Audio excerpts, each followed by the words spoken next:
Halo teman-teman, selamat malam, selamat pagi, selamat sore, selamat siang, kapanpun teman-teman menonton video ini. Perkenalkan, nama saya Marta Christina Talane, mahasiswi Sastra Inggris semester 4. Dan sekarang saya dalam proses pengerjaan tugas kewarganegaraan dengan dosen pengampu Bapak Lukman. Baik, di sini saya akan menyampaikan tanggapan ataupun opini saya terkait dengan rencana amandemen Undang-Undang Dasar 1945. Seperti yang kita tahu, amandemen Undang-Undang Dasar 1945 sudah dilaksanakan sebanyak 4 kali, dan bila dilaksanakan lagi, maka akan dilaksanakan untuk yang kelima kalinya. Saya ingin mengawali terkait dengan kewenangan MPR untuk menetapkan pokok-pokok haluan negara atau yang kita kenal dengan PPHN.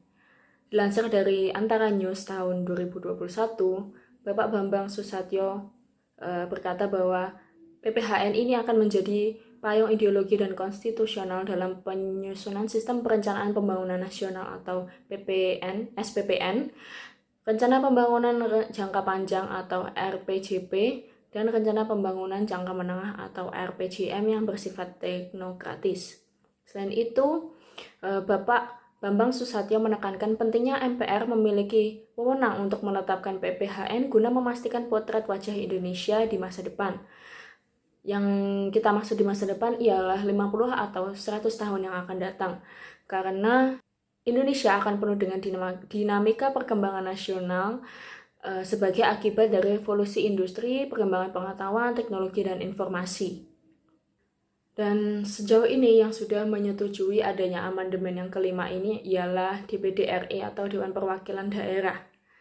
Pada sidang tahunan MPR dan sidang bersama DPR dan DPD 16 Agustus 2021 disampaikan bahwa harus memberikan wewenang MPR untuk menetapkan PPHN.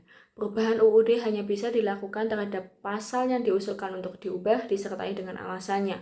Dengan demikian, perubahan terbatas tidak memungkinkan membuka kotak Pandora eksesif terhadap perubahan pasal lainnya.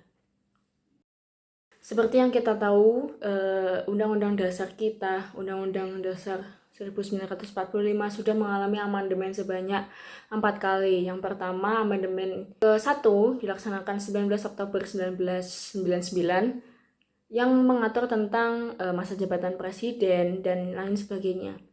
Yang kedua, amandemen kedua tanggal 18 Agustus tahun 2000 berisi tentang pasal-pasal atau ayat-ayat yang mengatur tentang syarat-syarat kewarganegaraan dan tentang HAM atau hak asasi manusia.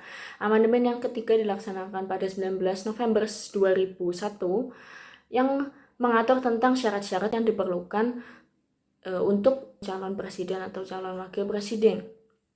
Amandemen yang terakhir yaitu amandemen keempat dilaksanakan pada 10 Agustus 2002. Amandemen kali ini mengatur tentang status MPR dan juga mengatur tentang pengelolaan kekayaan alam Indonesia.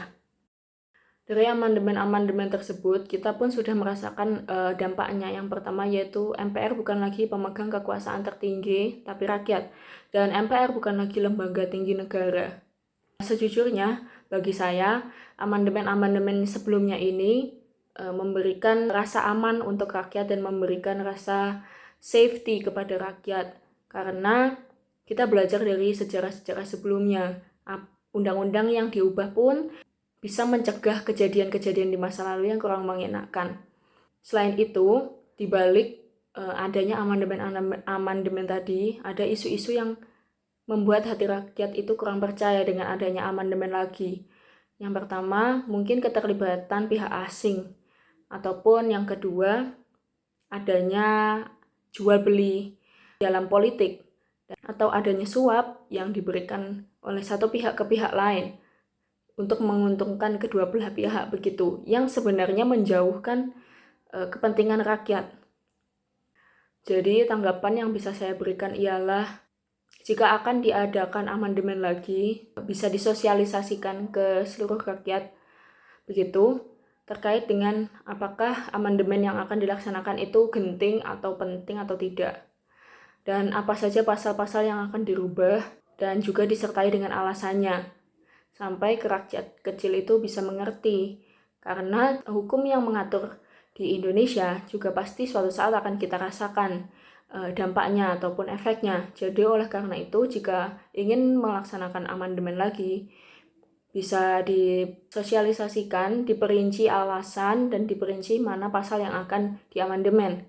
Dan juga diberikan sebab akibat jika pemerintah mengamandemen undang-undang atau pasal ini, apa yang akan kita dapatkan dan apa yang akan pemerintah dapatkan juga. Jadi kami bisa mengerti dan tidak abu-abu, karena menurut saya sendiri selama ini sebagai orang yang awam, saya kurang mengerti alasan mengapa undang-undang dasar diubah berkali-kali begitu.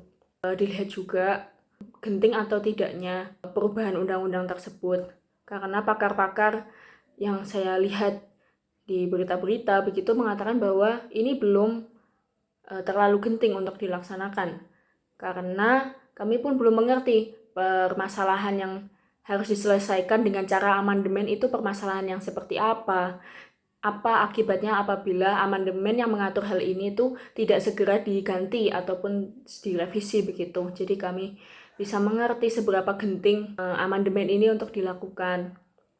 Saya harap kedepannya amandemen yang dilakukan itu bukan untuk kepentingan pemerintah semata, tapi juga kepentingan rakyat.